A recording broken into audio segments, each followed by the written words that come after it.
Hi viewers, എല്ലാവർക്കും Chris Antony സ്ട്രീംസിൻ്റെ പുതിയ വീഡിയോയിലേക്ക് സ്വാഗതം. ഇപ്പോൾ നമ്മൾ നിൽക്കുന്നത് കോർക്കിലെ സെൻറ്റ് ഫിൻബാസ് ചർച്ചിൻ്റെ മുമ്പിലാണ്.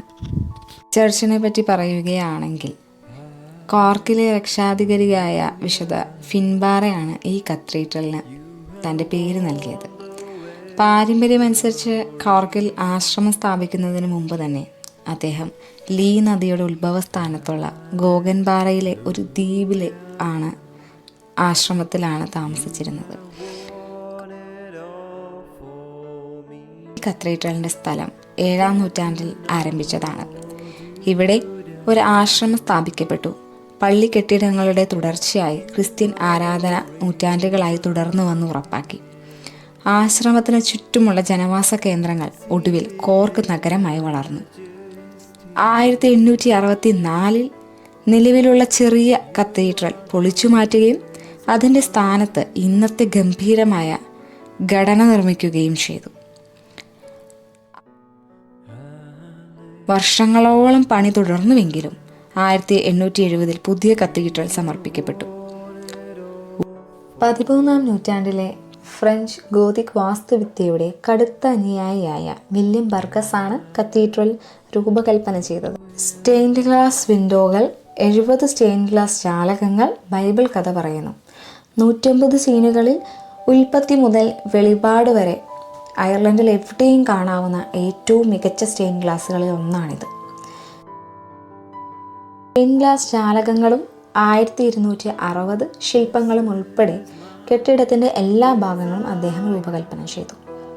കത്തീഡ്രലിന് വിശദാംശങ്ങളും പ്രതീകാത്മകതയും ഉയർന്ന നിലവാരമുള്ള രൂപകൽപ്പനയുമുണ്ട്. ഇന്ന് കത്തീഡ്രൽ ആരാധനയുടെയും പ്രാർത്ഥനയുടെയും ഒരു ജീവനുള്ള സമൂഹമാണ്. നൂറ്റാണ്ടുകൾ പഴക്കമുള്ള കോറൽ പാരമ്പര്യത്താൽ സമ്പന്നമാണ്. ദിവസേനയുള്ള ആരാധനയും ഞായറാഴ്ച ആരാധനകളും കത്തീഡ്രൽ പ്രത്യേക സേവനങ്ങളും ആതിഥേയത്വം വഹിക്കുന്നു. ഇറ്റലിയിലെ ഉടനിൽ നിന്നുള്ള കരകൗശല വിദഗ്ധരാണ് തറ നിർമ്മിച്ചത്.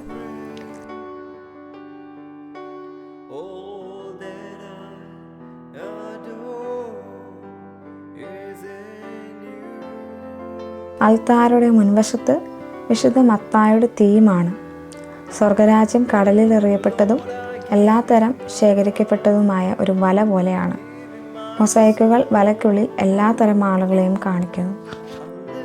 ഹീറോസ് കോളം 1-ാം ലോക മഹായുദ്ധ സമയത്ത് മരിച്ച രൂപതകളിൽ നിന്നുള്ള 400-ലധികം പുരുഷന്മാരുടെ പേരുകൾ കേന്ദ്ര സ്തൂപങ്ങളിലൊന്നിൽ മാർബിളിൽ ആലേഖനം ചെയ്തിട്ടുണ്ട്. സ്മാരക പുസ്തകം ഒരു പ്രത്യേക കൊത്തുപണിയിൽ സമീപത്തായി പ്രദർശിപ്പിച്ചു. പിന്നെ ഞങ്ങൾ കണ്ടത് ഈ പള്ളിയിലെ തന്നെ ഏറ്റവും ഫേമസ് ആയ ഓർഗനാണ്. 1889 പടിഞ്ഞാറൻ ഭാഗത്താണ് ഈ ഓർഗൻ സ്ഥാപിച്ചത്.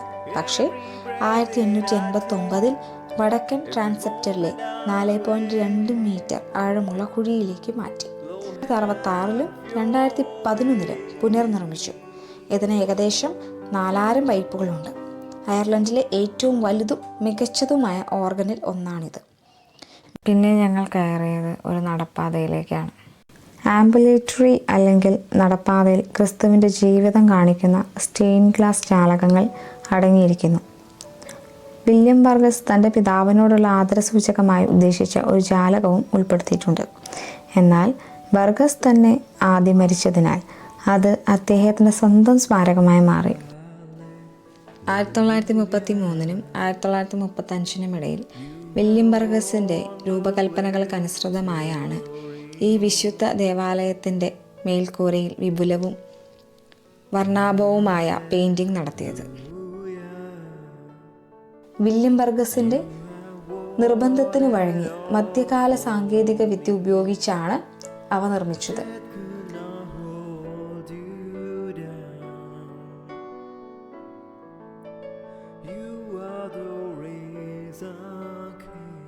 ഡീൻസ് ചാപ്പലിൽ കിൽക്കനി ഗ്രേ മാർബിളിൻ്റെ ചുവരുകളിൽ കോർക്കിലെ മുൻ ഡീൻമാരുടെ പേരുകൾ ആലേഖനം ചെയ്തിട്ടുണ്ട്. ദൈനംദിന ആരാധനയ്ക്കും സ്വകാര്യ പ്രാർത്ഥനയ്ക്കും ഇത് ഉപയോഗിക്കുന്നു. അവിടെ ഒരു ഐറിഷ് കുർബാന തുടങ്ങാനുള്ള ഒരുക്കത്തിലാണ്. ഈ കത്തീഡ്രലിലെ കല്ല് കൊത്തുപണികൾക്കായി ആർക്കിടെക്ട് വില്യം ബർഗസ് രൂപകൽപ്പന ചെയ്തതാണ്. ഈ പ്ലാസ്റ്റർ മാർക്കറ്റുകൾ അവ നിർമ്മിച്ചത് അവൻ്റെ നീണ്ട ടൈം അസോസിയേറ്റ് തോമസ് നിക്കോളസ് ആണ്. ബർഗസിനെ സംബന്ധിച്ചിടത്തോളം കെട്ടിടത്തിൻ്റെ അലങ്കാരവും അതിൻ്റെ വാസ്തുവിദ്യാ ഘടന പോലെ തന്നെ പ്രധാനമായിരുന്നു. എല്ലാവർക്കും എൻ്റെ ഈ വീഡിയോ ഇഷ്ടപ്പെട്ടെന്ന് ഞാൻ വിചാരിക്കുന്നു. ഇതുപോലെ കൂടുതൽ രസകരമായ വീഡിയോകളുമായി ഞാൻ വീണ്ടും നിങ്ങൾക്ക് മുമ്പിൽ വരുന്നതാണ്. അതുപോലെ തന്നെ നിങ്ങൾക്ക് എൻ്റെ വീഡിയോകൾ ഇഷ്ടപ്പെട്ടെങ്കിൽ ചാനൽ സപ്പോർട്ട് ചെയ്യാനും സബ്സ്ക്രൈബ് ചെയ്യാനും ആരും തന്നെ മറക്കരുത്. Thank you.